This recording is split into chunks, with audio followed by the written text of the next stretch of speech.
Suicide squad isekai enemy के episode 8 में हमें दिखाया जाता है कि किंगडम के मिनिस्टर क्वीन को बताते हैं कि उन लोगों ने दुश्मनों को हरा दिया है और उसके फोर्ट को भी तबाह कर दी है।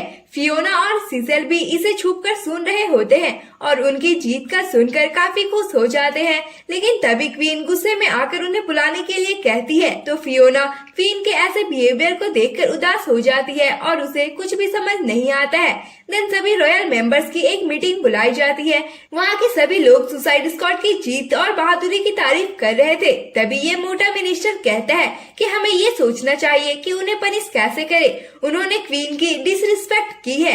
इस पर थियोडोर कहता है कि उन्होंने हमारे किंगडम को बचाया है, इसलिए हमें उसे शाबाशी देनी चाहिए। और यहाँ दोनों में बहस स्टार्ट हो जाती है तो क्वीन सबको शांत करते हुए थियोडोर से कहती है कि तुम मेरे सबसे प्राउड और लॉयल सर्वेंट हो। इस पर वो उसकी बात से एग्री करता है। आगे वह कहती है कि तुम्हें मेरे लिए एक काम करना होगा। उसके बाद सुसाइड स्क्वाड फोर्ट में आ जाते हैं और वो बातें कर रहे होते हैं कि हमारा स्वागत किस तरह से किया जाएगा और खाने में क्या क्या होगा।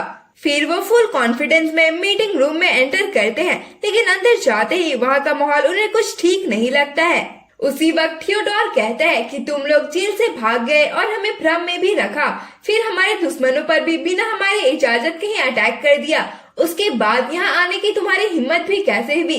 क्या शर्म नाम की चीज तुम्हारी दुनिया में एग्जिस्ट नहीं करती है? उसकी बातें सुनकर उन्हें तो समझ में ही नहीं आ रहा था कि यहाँ चल क्या रहा है, क्योंकि उन्हें क्वीन ने ही बुलाया था। तभी फियोना कुछ बोलने जा रही थी, लेकिन क्वीन उसे चुप करा देती है। फिर डेडशॉट कहता है कि हमने तुम्हारे दुश्मनों को हराया है और साइंटिस्ट के फोर्ट को भी तबाह कर दिया है। इस पर थियोडोर कहता है कि लेकिन वो साइंटिस्ट तो तुम्हारे ही दुनिया से बिलोंग करता था, इसका मतलब तुम लोगों ने खुद के कचरे को ही साफ किया है। फिर वो कहते हैं कि हमने सारे एल्फ्स को भी खत्म किया है। थियोडोर फिर से कहता है कि उनका भी ब्रेन वॉश तो साइंटिस्ट ने ही किया था ना, और उसके बाद भी वो काफी बकवास करता है और जाकर नानाओ को टच करता है, लेकिन नानाओ उसे डरा कर दूर कर देता है। तो थियोडोर कहता है कि इतनी जल्दी वायलेंस, तुम एक बेवकूफ मछली के अलावा कुछ भी नहीं हो। फिर हार्ली उसे इंटरप्ट करते हुए कहती है कि मैं देख सकती हूँ कि तुम लोग हमें कभी भी एक्सेप्ट नहीं करने वाले हो। तुम वो लूजर कमीने हो जो मिलकर सिर्फ दूसरों को बुली करना जानते हैं। इतना सुनते ही थियोडोर कहता है कि तुम्हारा ये एटीट्यूड और घटिया मेकअप हमारी बेइज्जती कर रहा है, और उसे जोर का एक थप्पड़ लगा देता है।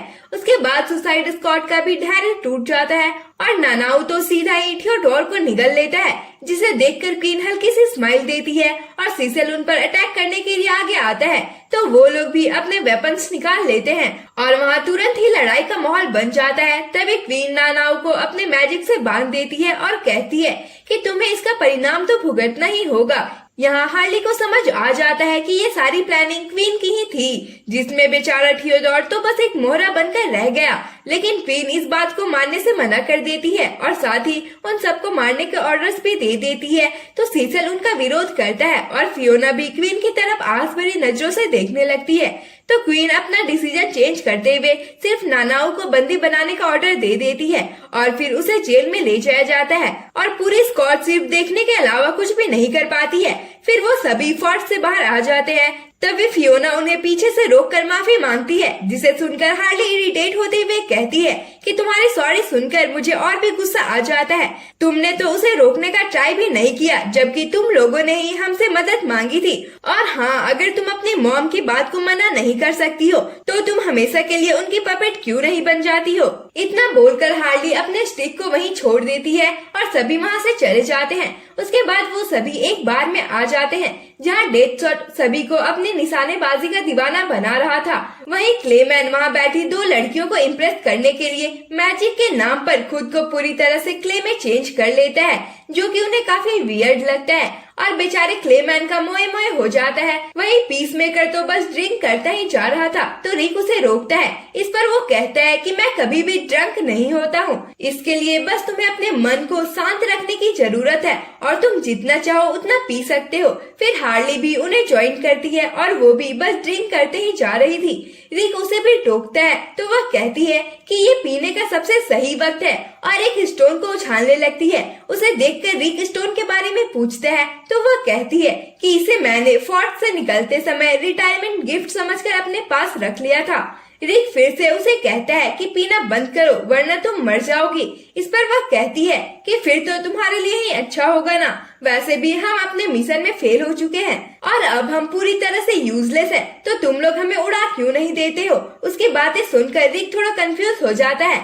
आगे वह कहती है कि क्या तुम्हारी कोई लवर है, क्योंकि मेरे पास तो मेरा पुडिन है और वह इस वर्ल्ड का बेस्ट मैन है। उसने मुझसे एक बार कहा था कि सभी एक नई दुनिया में जाना चाहते हैं जो कि इससे बिल्कुल डिफरेंट है, और वो अंदर ही अंदर चिल्लाते रहते हैं कि मैं ये नहीं हूँ, और अभी मैं बिल्कुल वैसा ही फील कर रही हूँ। वो तो एक जीनियस था। तभी वहाँ एक आदमी आता है और सबसे परमिशन मांगने के बाद सिंगिंग स्टार्ट कर देता है, और उसका गाना सुसाइड स्क्वाड के स्टोरी से ही मैच कर रही थी। तभी हार्ली उसके पास जाकर कहती है कि गाना बंद करो, ये नशे में धूत लोगों का एक ग्रुप है जिसे किंगडम से निकाल दिया गया है, हम हीरोज नहीं बल्कि क्रिमिनल्स हैं। यह सुनकर वह सिंगर माफी मांगते हुए गाने के बारे में बताने लगता है, तो डेडशॉट भी उसे गाने से मना कर देता है, लेकिन क्लेमैन उसे गाना कंटिन्यू रखने के लिए कहता है। और जब वो फिर से गाना गाने के लिए जा ही रहा होता है, तभी डेडशॉट उसे एक वाइन की बोतल दे मारता है, जिससे डेडशॉट और क्लेमैन के बीच में लड़ाई शुरू हो जाती है और वो वहाँ तोड़फोड़ मचाने लगते हैं। तभी वो सिंगर पीसमेकर के पास आकर उन्हें रोकने के लिए कहता है, लेकिन पीसमेकर तो उसे ही उठाकर पटक देता है और फिर डेडशॉट को भी एक जोर का पंच मारता है। फिर हार्ली पीसमेकर को एक एप्पल फेंक कर मारती है, और जब वो पूछता है कि इसे किसने फेंका, तो वह क्लेमैन की तरफ इशारा कर देती है। और फिर क्या वहाँ मस्त मुक्का मुक्की स्टार्ट हो जाती है। रिक आराम से बैठकर उन्हें देख रहा होता है। तभी उसके चेहरे पर क्ले आकर लगती है और वो भी मैड होकर लड़ाई में कूद पड़ता है। फिर नेक्स्ट डे हार्ली की आँख खुलती है तो सभी को सोते हुए पाती है। फिर रिक सबको उठाता है और पोर्टल के पास जाने के लिए रेडी होने के लिए कहता है, तो डेडशॉट पूछता है कि क्या हम वापस अपनी दुनिया में जा रहे हैं, तो रिक मना करते हुए कहता है कि अभी जो भी हुआ उसके बाद हमें वापस आने का ऑर्डर मिल जाएगा, लेकिन हम बिना नानाओं के वहाँ नहीं जा सकते हैं, इसलिए अभी हम अपने बॉम्ब्स को रिसेट करने के लिए जा रहे हैं। फिर हार्ली देखती है कि आरटी को एक दोस्त मिल गया है, तो वह उसके बिना ही आगे जाने का डिसाइड करती है। रास्ते में जाते वक्त क्लेमैन कहता है कि क्या ही मजेदार इसेकाई एक्सपीरियंस था, और लास्ट में हम अपने दोस्त को बचाने वाले हैं। वाह क्या क्लाइमेक्स है। फिर डेडशॉट रिक से कहता है कि मैं कंफ्यूज हूँ, हम नानाओं को क्यों बचा रहे हैं, मुझे लगा कि हम उसके बिना ही जाने वाले हैं। इस पर रिक कहता है कि नानाओं को यहाँ छोड़ना इस वर्ल्ड के लिए प्रॉब्लम खड़ा कर सकता है। फिर थोड़ी ही देर में वो पोर्टल के पास पहुंच जाते हैं और उनका बॉम्ब भी रिसेट हो जाता है। तभी अमांडा रिक से कांटेक्ट करती है और रिक के पास वॉकी टॉकी देखकर पूरी स्क्वाड का रिएक्शन तो देखने लायक ही होता है। उसके बाद रिक अमांडा को सारी रिपोर्ट देता है और कहता है कि यहाँ से हेल्प मिल पाना पॉसिबल नहीं है। यह सुनकर अमांडा उसे तुरंत ही अपनी दुनिया में वापस आने के लिए कहती है, तो रिक नानाओं के बारे में पूछता है। इस पर अमांडा कहती है कि मैं उसे लास्ट में देख लूंगी। उसी वक्त क्लेमैन का बॉम्ब एक्टिव हो जाता है, जिसे देखकर रिक समझ जाता है कि वो सभी को मारने वाली है, और तभी क्लेमैन का बॉम्ब फट जाता है। तो रिक गुस्सा करते हुए कहता है कि इसका मतलब जब तुम लोग मुझसे सारी इंफॉर्मेशन ले लोगे तो मुझे भी मार दोगे। इस पर अमांडा कहती है कि मुझे तुम्हें मारने की जरूरत नहीं है।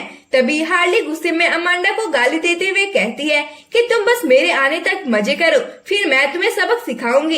ये सब सुनकर अमांडा हार्ली के बॉम्ब को भी ब्लास्ट करने ही जा रही थी।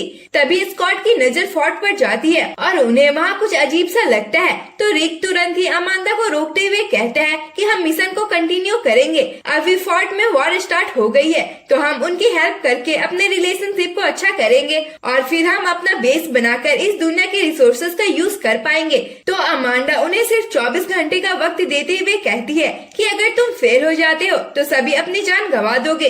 कॉल कट होने के बाद हार्ली पूछती है कि तुमने हमें क्यों बचाया। इस पर रिक कहता है कि तुम बेशक बहुत बुरे हो, लेकिन तुमने पिछले कुछ दिनों में काफी अच्छे काम भी किए हैं। तभी अचानक से क्लेमैन खड़ा हो जाता है और सभी उसे देखकर डर जाते हैं। क्लेमैन उन्हें डरा हुआ देखकर कहता है कि मेरे किसी भी बॉडी पार्ट्स को उड़ाकर मुझे मारा नहीं जा सकता है, क्योंकि मैं अपने ब्रेन और हार्ट को कहीं भी प्लेस कर सकता हूँ। तो पीसमेकर पूछता है कि अगर तुम्हें बॉम्ब का खतरा नहीं था तो फिर तुम मिशन में साथ क्यों दे रहे थे। इस पर क्लेमैन कहता है कि जरा सोचो, बिना हीरो के ये स्टोरी कैसी होती। फिर रिक उन्हें एक मस्त सा स्पीच देते हुए जल्दी चलने के लिए कहता है। फिर सीन 2 घंटे पहले शिफ्ट होती है, जहाँ प्रिंसेस फियोना क्वीन से मिलने के लिए जाती है तो मदर और अपनी पिक्चर को फटी हुई पाती है। साथ ही उसे मिरर में क्वीन के जगह पर कोई और दिखाई देता है और यहीं पर इस पार्ट की एंडिंग भी हो जाती है। तो दोस्तों, अगर आपको ये एनिमे सीरीज पसंद आ रही है तो प्लीज हमारे चैनल को सब्सक्राइब करें और इस वीडियो को लाइक और शेयर करें। सुसाइड स्क्वाड इसेकाई एनिमे के एपिसोड 9 में हमें दिखाया जाता है कि सीसेल अपने माइटी नाइट सूट को देखते हुए कुछ सोच रहा होता है। तभी उसे बाहर से कुछ आवाज आने लगती है तो वो एक सैनिक को चेक करने के लिए कहता है और जैसे ही वो दरवाजे को खोलता है एक दूसरा सैनिक उसे मार देता है। फिर वो मोटा मिनिस्टर अंदर आता है तो सीसेल पूछता है कि तुम क्या कर रहे हो। इस पर वह कहता है कि मैं बस मैजेस्टी के ऑर्डर्स को फॉलो कर रहा हूँ। फिर सीसेल प्रिंसेस के बारे में पूछता है, तभी वो सैनिक उसकी तरफ आने लगता है तो सीसेल भी उन्हें सबक सिखाने के लिए आगे बढ़ जाता है। और इसी के साथ सीन प्रिंसेस पर शिफ्ट होती है।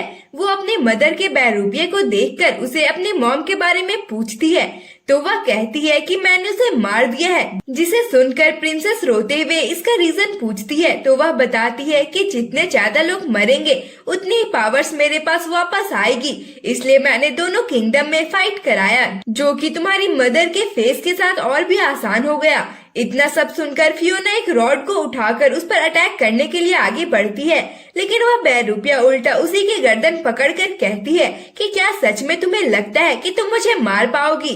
वो पवित्र तलवार जिससे उन लोगों ने मेरी पावर्स ले ली थी, अब वो उस शार्क के पेट में फंस गई है, इसलिए अब कोई भी मेरे रास्ते में नहीं आ सकता है। आगे वह कहती है कि तुम तो अपनी मॉम की लिटिल आज्ञाकारी पपेट थी और तुम्हें यह भी पता नहीं चला कि मैं तुम्हारी मदर नहीं हूँ। तभी उसके हाथ में एक स्वॉर्ड आकर लगती है और सीसेल फियोना को बचाने के लिए आ जाता है। फिर वह पूछता है कि तुम कौन हो, तो वह अपने रियल फेस में आ जाती है। इसका नाम अनडेड किंग होता है और दोस्तों इसके नाम पर मत जाइएगा क्योंकि ये एक फीमेल है। फिर सीसेल समझ जाता है कि जितने भी फाइट्स हो रहे हैं ये सभी इसी का काम है और अनडेड किंग भी उसके फियांसे का नाम लेकर उसे भड़काने लगती है। लेकिन सीसेल बिना डिस्ट्रैक्ट हुए वहाँ एक फॉर्मेशन बनाता है और अनडेड किंग को चकमा देकर फियोना को वहाँ से ले जाता है। तभी वो मोटा मिनिस्टर भी वहाँ आ जाता है तो अनडेड किंग उन्हें ढूंढकर मारने का ऑर्डर देती है। उसके बाद वो दोनों एक कमरे में आकर गेट को अच्छे से बंद कर लेते हैं, लेकिन फियोना अपने मॉम के लिए रोते ही जा रही थी तो सीसेल उसे संदूक से निकालकर एक तलवार देते हुए फाइट करने के लिए कहता है। तभी वो लोग दरवाजे को जोर जोर से पटकने लगते हैं। फिर फियोना उस तलवार को ले लेती है और खुद को मिरर में देखते हुए हार्ली की बातों को याद करती है और सीसेल से कहती है कि मैं बहुत लाचार दिख रही हूँ। फिर थोड़ी ही देर में वो लोग दरवाजे को तोड़ देते हैं तो वो मिनिस्टर फियोना को सरेंडर करने के लिए कहता है तो फियोना कहती है कि मैं बहुत समय से शांत थी क्योंकि मुझे लगा कि मैं सही कर रही हूँ, लेकिन मैं गलत थी। फिर वह पीछे मुड़ती है तो हम देख सकते हैं कि उसने हार्ली के जैसे मेकअप किया हुआ है, जिसे देखकर मिनिस्टर भी डर जाता है। फिर फियोना हार्ली के वेपन से ही मिनिस्टर के सर पर जोर से मारती है, जिससे वह वहीं टपक जाता है। उसके खात्मे के साथ ही सभी सैनिक भी बेहोश हो जाते हैं। तभी सीसेल भी फियोना की मदद के लिए वहां आता है, लेकिन सामने का मंजर देखकर हैरान रह जाता है क्योंकि फियोना मिनिस्टर को मारे ही जा रही थी। फिर प्रिंसेस सीसेल को सभी लोगों को जमा करने के लिए कहती है।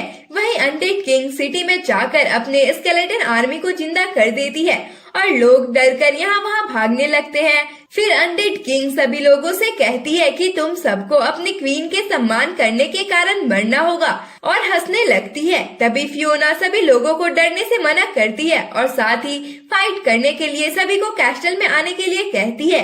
इससे गुस्सा होकर अनडेड किंग कैस्टल के तालाब में भूचाल ला देती है, जिससे उसका पानी पूरे कैस्टल में फैलकर उसे बर्बाद करने लगता है। तभी मगरमच्छ को सामने फियोना दिखती है और वो उसे मारने के लिए जाने लगता है, लेकिन नानाओ उसे रोक देता है। और एक बात, यहाँ नानाओ फियोना को हार्ली समझ रहा होता है, शायद मेकअप के कारण। तो वह मगरमच्छ से कहता है कि तुम हार्ली को नहीं खा सकते हो और फिर दोनों की लड़ाई स्टार्ट हो जाती है। तभी फियोना की नजर भी उन पर पड़ जाती है और वह नानाओ को आवाज देती है, जिसे सुनकर उसे पता चल जाता है कि ये हार्ली नहीं है। उसके बाद फियोना को प्रोटेक्ट करने के लिए वहाँ सीसल भी आ जाता है। फिर अनडेड किंग वहाँ आकर फियोना से कहती है कि अपना मेकअप चेंज कर लेने से तुम स्ट्रॉन्ग नहीं बन जाओगी। तो फियोना स्माइल करते हुए कहती है कि मैं अकेली नहीं हूँ। और फिर डेथशॉट भी अनडेड किंग पर एक गोली चला देता है, तो वो अपने स्केलेटन आर्मी को उनके पीछे लगा देती है। वहीं डेथशॉट भी फियोना का मेकअप देखकर कंफ्यूज होता है। तभी हार्ली अपने बालों को ठीक करते हुए मिरर मांगती है, तो पीसमेकर कहता है अच्छा, तो फियोना ने इसे अपना रोल मॉडल बनाया है। फिर डेथशॉट सभी को फाइट के लिए रेडी होने का कहता है। तभी पीसमेकर नानाओ को दिखाता है जो अब भी मगरमच्छ से लड़ रहा था। फिर वो सभी दो ग्रुप्स में डिवाइड हो जाते हैं। फर्स्ट ग्रुप में रिक, क्लेमैन और पीसमेकर होता है जिन्हें प्रिंसेस फियोना को बचाना था। वहीं सेकंड ग्रुप में डेथशॉट और हार्ली होते हैं जिन्हें सारे ज़ॉम्बीज को खत्म करना था। फिर रिक हार्ली को एक वॉकी टॉकी देता है ताकि वो आराम से कम्युनिकेट कर सके, जिसे देखकर हार्ली रिक से पूछती है कि क्या तुम्हारे पास इस तरह के और भी चीजें हैं। तो रिक मना कर देता है। फिर वो सभी अपने अपने टास्क को पूरा करने के लिए आगे बढ़ जाते हैं, जहाँ हार्ली और डेथशॉट सभी ज़ॉम्बीज को मार रहे होते हैं। तभी डेथशॉट को ऊपर अनडेड किंग दिखाई देती है और वो उस पर फायरिंग स्टार्ट कर देता है। तो वह वीच को बुला लेती है जो कि उसे खतरनाक तरीके से घूरने लगती है। तो अनडेड किंग उसे ऐसे घूरने से मना करते हुए कहती है कि तुम्हें पता है ना कि अगर तुमने मेरी बात नहीं मानी तो क्या होगा। देन विच उन पर अटैक करने के लिए नीचे आने लगती है और हार्ली और डेथशॉट भी उससे अपना रिवेंज लेने के लिए रेडी हो जाते हैं। वहीं फियोना सीसेल को उन्हें गाइड करने के लिए बोलती है। फिर सीन शिफ्ट होता है और दूसरी टीम भी रास्ते में आने वाली सभी ज़ॉम्बीज को मार रहे होते हैं और क्लेमैन वहाँ भी शो ऑफ कर रहा होता है। तो रिक उसे फाइट में ध्यान देने के लिए कहता है।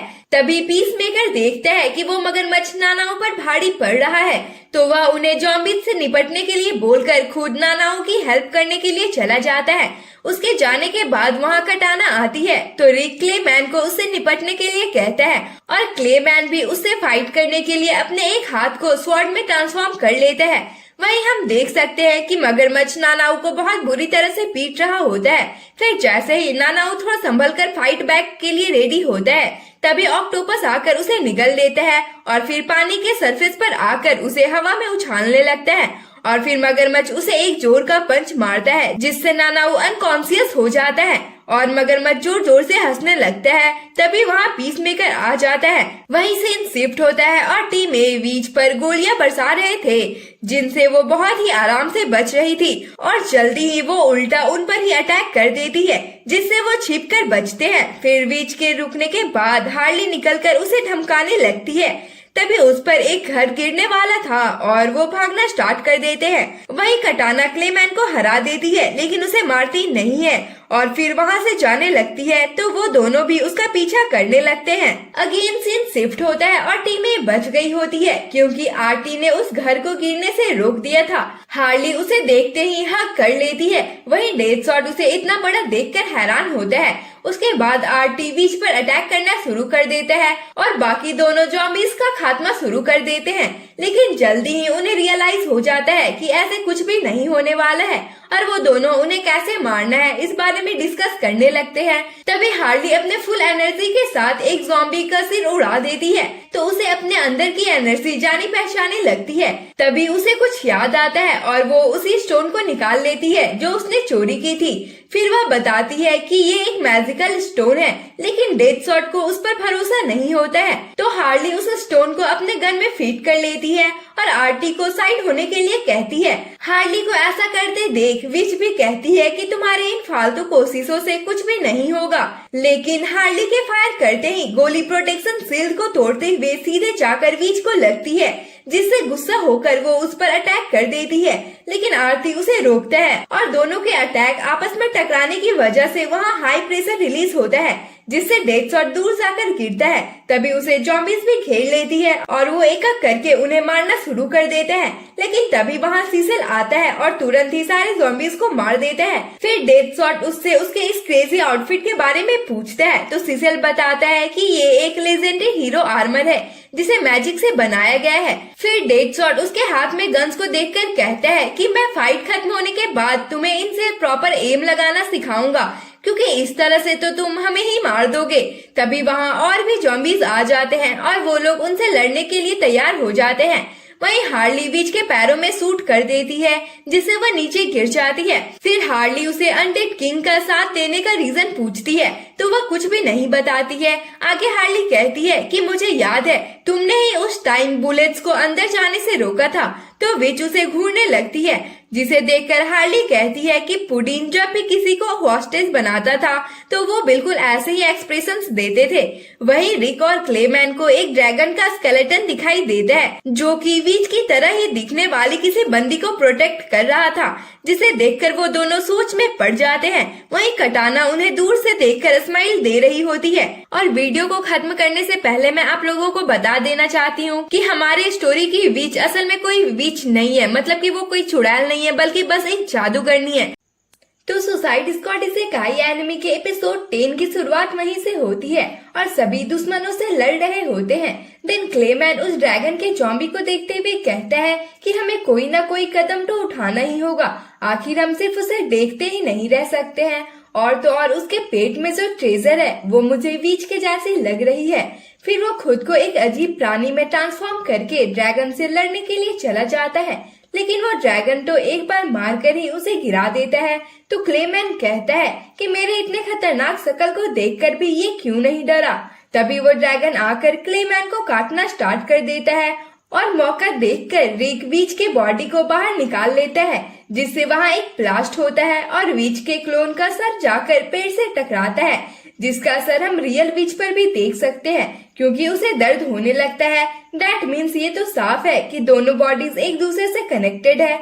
तो यहाँ विच गुस्से में कहती है कि मुझसे पंगा लेना बंद करो, जिसे सुनकर हार्ली शॉक्ड होकर कहती है कि मैंने तो कुछ भी नहीं किया है। लेकिन विच उसके बातों को इग्नोर करके ऊपर जाकर इधर उधर देखने लगती है।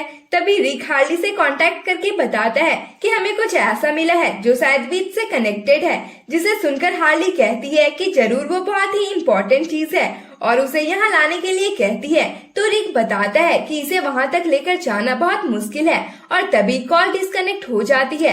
तो हार्ली विच को आवाज देकर कहती है कि मुझे पता है कि उस कमीनी ने तुमसे कुछ बहुत इम्पोर्टेंट चोरी कर लिया है। क्या वो कोई लव लेटर है या फिर तुम्हारा फेवरेट ब्लैंकेट? खैर जो भी हो, अच्छी न्यूज यह है कि हमने उसे चोरी कर लिया है, इसलिए अगर तुम हमारी मदद कर दी हो तो हम तुम्हें वो चीज लौटा देंगे।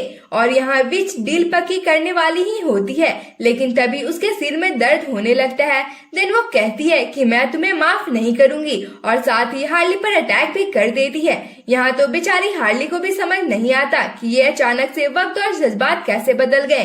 खैर आगे हम इसका कारण देख सकते हैं कि रिक और क्लेमैन उसके क्लोन को टांग कर ले जा रहे होते हैं, जिससे वो जगह जगह पर टकराती है और फिर दर्द बीच को होता है। देन वो गुस्से में पागल हो जाती है और झेलना बेचारी हार्ली को पड़ता है। तभी बीच की बॉडी एक पेड़ से टकरा जाती है और वो दोनों भी गिर जाते हैं, जिससे वो ड्रैगन उन पर अटैक करने वाला होता है। उसी वक्त कटाना आकर उसे 2 टुकड़ों में काट देती है। तो रिक पूछता है कि तुमने हमें क्यों बचाया, लेकिन कटाना उसका आंसर नहीं देती है और वहाँ से जाने के लिए कहती है। फिर क्लेमैन यहाँ भी उससे फ्लर्ट करते हुए कहता है कि वार खत्म होने के बाद तुम मुझे कैस्टल में मिलना, हम इसे प्राइवेटली डिस्कस करेंगे। तो कटाना उसकी बकवासी को इग्नोर करके वहाँ से चली जाती है और उसके जाने के बाद रिक क्लेमैन से उसकी हरकत के बारे में पूछता है। तो क्लेमैन बड़े ही बेशर्मी से आंसर देता है कि तुम्हें समझना चाहिए कि वो मेरे प्यार में पड़ चुकी है। फिर रिक इन सब बातों को छोड़कर कहता है कि इसे हम ऐसे तो वहाँ नहीं लेकर जा सकते हैं। तो क्लेमैन कहता है कि मेरे पास एक आइडिया है और यहाँ से सीन पीसमेकर पर शिफ्ट होता है, जो अंडर वाटर जाकर नानाओ का हेल्प करने की कोशिश कर रहा होता है। तभी ऑक्टोपस उसे पकड़ लेता है, लेकिन अचानक से पीसमेकर किसी तरह से छूटकर पानी से बाहर आ जाता है, जिसे देखकर मगरमच्छ नानाओ को चिढ़ाने लगता है कि तुम्हारे फ्रेंड्स लूजर्स हैं और वो पानी में ज्यादा देर तक रह भी नहीं सकते हैं। तभी उसे कुछ एहसास होता है और जब वो पानी के बाहर निकलता है तो देखता है कि पीसमेकर ने ऑक्टोपस को पकड़ रखा है। और जब मगरमच्छ बकवासी करता है तो पीसमेकर ऑक्टोपस को मारने की धमकी देता है, जिससे मगरमच्छ उसके सामने गिड़गिड़ाने लगता है। उसकी ऐसी हालत देखकर नानाओ कहता है कि मेरे फ्रेंड्स लूजर्स नहीं बल्कि बहुत स्ट्रॉन्ग और स्मार्ट है, और फिर उसे पीटना स्टार्ट कर देता है। लेकिन जल्दी ही मगरमच्छ फिर से नानाओं पर भारी पड़ने लगता है, तो पीसमेकर ऑक्टोपस को पानी में धक्का दे देता है और मगरमच्छ का अपने फ्रेंड ऑक्टोपस को देखने के बाद कॉन्फिडेंस और भी ज्यादा हाई हो जाता है। लेकिन अगले ही पल ऑक्टोपस तो उसका ही काम तमाम कर देता है। उसके बाद नानाओ पानी से बाहर निकलकर कहता है कि मैं फाइट नहीं जीता, मैं बहुत कमजोर हूँ। तो पीसमेकर उसे मोटिवेट करता है। वहीं डेडशॉट सीसेल को एक घर के अंदर लाकर पूछता है कि तुमने मुझे क्यों बचाया। इस पर सीसेल कहता है कि लोगों को बचाना ही हम नाइट्स का काम है। फिर सीसेल अपने हाथ का आर्मर निकालकर डेडशॉट को देता है, तो वह उसे लेने से मना कर देता है। लेकिन तभी सीसेल उसे प्रिंसेस और किंगडम को बचाने के लिए बोलकर बेहोश हो जाता है। तो डेडशॉट दुश्मनों पर गुस्सा करते हुए आर्मर पर एक पंच मारता है, जिससे वहाँ एक धमाका हो जाता है। फिर उसकी पावर्स को देखने के बाद डेडशॉट उसे पहन लेता है और फिर सामने आ रहे ज़ॉम्बीज पर फायर करता है, जिससे एक बार में ही उन सभी का सफाया हो जाता है। जिसे देखने के बाद डेडशॉट सीसेल को देखकर एक स्ट्रेंज स्माइल देता है। वहीं कटाना एक घर के ऊपर बैठकर सारी चीजें आराम से एंजॉय कर रही होती है। क्लेमैन भी विच के बॉडी को लेकर लगातार आगे बढ़ रहा होता है और अभी तक विच भी हार्ली के पीछे ही पड़ी थी। तो हार्ली आर्टी के ऊपर बैठ जाती है और दोनों में टक्कर की फाइट शुरू हो जाती है। लेकिन थोड़ी ही देर में विच रुक जाती है, जिसे देखकर हार्ली थोड़ा कंफ्यूज हो जाती है। तभी उसकी नजर क्लेमैन और रिक पर पड़ती है। वहीं विच गुस्सा होकर अपने बॉडी के पास जाने लगती है। तब तक अनडेड किंग की नजर भी उन पर पड़ जाती है और वो समझ जाती है कि वो लोग विच की बॉडी उसे रिटर्न करना चाहते हैं। ये जानने के बाद अनडेड किंग उसे मारने का डिसाइड करती है। वहीं रिक और क्लेमैन आगे ज़ॉम्बीज होने के कारण वहीं रुक जाते हैं और विच भी अपने बॉडी के पास तेजी से आने लगती है। लेकिन तभी वह अनडेड किंग के अटैक के कारण नीचे गिरने लगती है। तो हार्ली उसे बचाने के लिए उसके पीछे जाती है। उसी वक्त अनडेड किंग उन पर एक और अटैक कर देती है, जिसे डेडशॉट रोक देता है। फिर वो विच को सेफ लैंडिंग करवा देते हैं और वो अपने बॉडी में वापस चली जाती है। तो हार्ली कहती है कि अब तो तुम हमारी मदद कर सकती हो। इस पर विच कहती है कि बिल्कुल भी नहीं, मैं बस उससे मुझे यूज करने के लिए रिवेंज लूंगी। तभी अनडेड किंग अपने मरे हुए ज़ॉम्बीज को और भी पावरफुल बनाकर जिंदा कर देती है।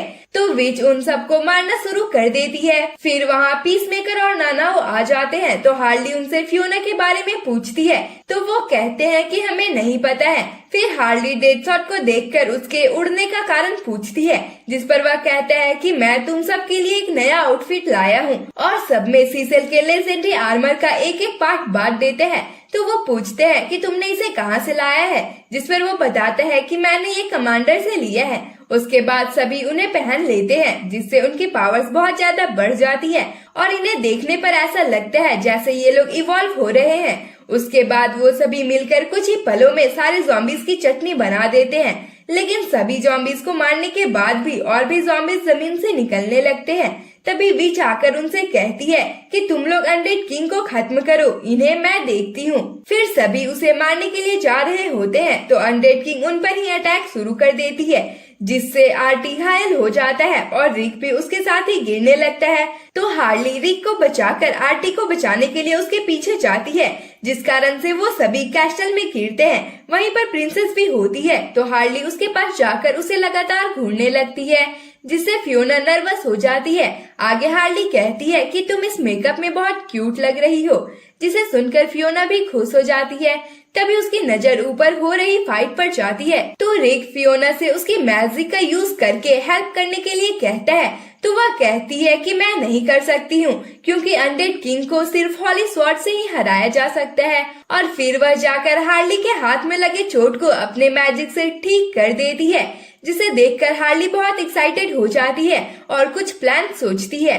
वहीं स्क्वाड के बाकी मेंबर्स अनडेड किंग से लड़ रहे होते हैं, लेकिन वो उन सबको एक एक करके हरा देती है। तभी रिक उसका ध्यान भटकाता है और फियोना हार्ली का ड्रेस पहनकर आर्टी के ऊपर उसकी तरफ आने लगती है। तो अनडेड किंग उस पर अटैक कर देती है, जिसे बाकी लोग रोक रहे होते हैं। फिर आर्टी अनडेड किंग के सामने से पास होता है और वह फियोना का गला पकड़ लेती है। फिर वह थोड़ी बकबक करने के बाद उसका गला जोर से दबाने लगती है। तभी फियोना अपनी टोपी निकालती है और सामने प्रिंसेस को देखकर अनडेड किंग डर जाती है, देन फियोना अपनी पवित्र तलवार को बुलाती है जो कि नानाओं के पेट को चीरते हुए उस तक पहुंच जाती है और फियोना सीधे अनडेड किंग का सर धड़ से अलग कर देती है और फिर बेहोश होकर नीचे गिरने लगती है। तभी अनडेड किंग को कटाना भी दिखती है और वो उस पर किसी कारण से बहुत ज्यादा गुस्सा हो जाती है। देन हार्ली अनडेड किंग के सर को अपने वेपन से मारकर बहुत दूर फेंक देती है। फिर हमें उस घटना के कुछ दिनों के बाद का सीन दिखाया जाता है जहाँ पूरे सिटी में टूटे फूटे घरों की मरम्मत हो रही होती है और साथ ही प्रिंसेस फियोना जो कि अब अपने किंगडम की क्वीन बन चुकी थी, स्क्वाड के सभी मेंबर्स को सम्मानित करती है। लेकिन उन्हें तो बस खाने की पड़ी होती है और वो उसे फेंक कर खाने के लिए चले जाते हैं। तो रिक उनके इस बिहेवियर के लिए फियोना से माफी मांगता है और सब कुछ ठीक होने के कारण फियोना भी काफी खुश होती है। फिर रिक अमांडा से कांटेक्ट करके बताता है कि हमने वार को रुकवा दिया है और अब हम अपने मिशन को पूरा कर पाएंगे। आगे वह बताता है कि यहाँ हमने कटाना को भी देखा है, जिस पर अमांडा कहती है कि ऐसा पॉसिबल ही नहीं है क्योंकि वो तो हमारे साथ ही है। और यहाँ पर एक ट्विस्ट रिवील होता है कि जब फर्स्ट ग्रुप यहाँ आया था तो किसी तरह से उनके साथ जोकर भी इसेकाई वर्ल्ड में आ गया था और यहाँ आने के बाद उसने कटाना का रूप लेकर मिशन में जितना हो सके उतना रुकावट पैदा करने की कोशिश की। ये सब जानने के बाद अमांडा उन्हें मिशन कंटिन्यू रखने के लिए कहती है और जोकर को मारने के ऑर्डर्स भी दे देती है। फिर कॉल कट होने के बाद अमांडा कटाना से कहती है कि शायद वो तुमसे हार्ली को पकड़ने के कारण बदला लेने के लिए तुम्हारे चेहरे का इस्तेमाल कर रहा है। वहीं हार्ली इन सब चीजों से अनजान खुश होती है क्योंकि बहुत ही जल्द वो अपने पुडीन से मिलने वाली थी। वहीं पुडीन खुद से बातें करते हुए कहता है कि सभी एक बिल्कुल ही नई दुनिया में आना चाहते हैं। हार्ली, क्या तुम्हारी बोरियत खत्म हुई या इतना काफी नहीं है? एंड जोकर के इसी क्वेश्चन के साथ इसका सीजन 1 यही खत्म होता है। तो गाइज, इसका एंडिंग देखकर ऐसा लगता है जैसे जोकर ने बस अपने मजे के लिए सभी में फाइट कराया। खैर, इसका एंडिंग देखकर हम यह भी गेस कर सकते हैं कि इसका सीजन 2 जरूर आना चाहिए और जब भी वो आएगा हम आप सभी के लिए उसे जरूर से एक्सप्लेन करेंगे। बाकी आप कमेंट करके हमें जरूर बताएं कि ये सीरीज आपको कैसी लगी। ठीक है, तो फिर मिलते हैं एक नए एनिमे सीरीज में। तब तक के लिए bye bye, tata and thanks for watching.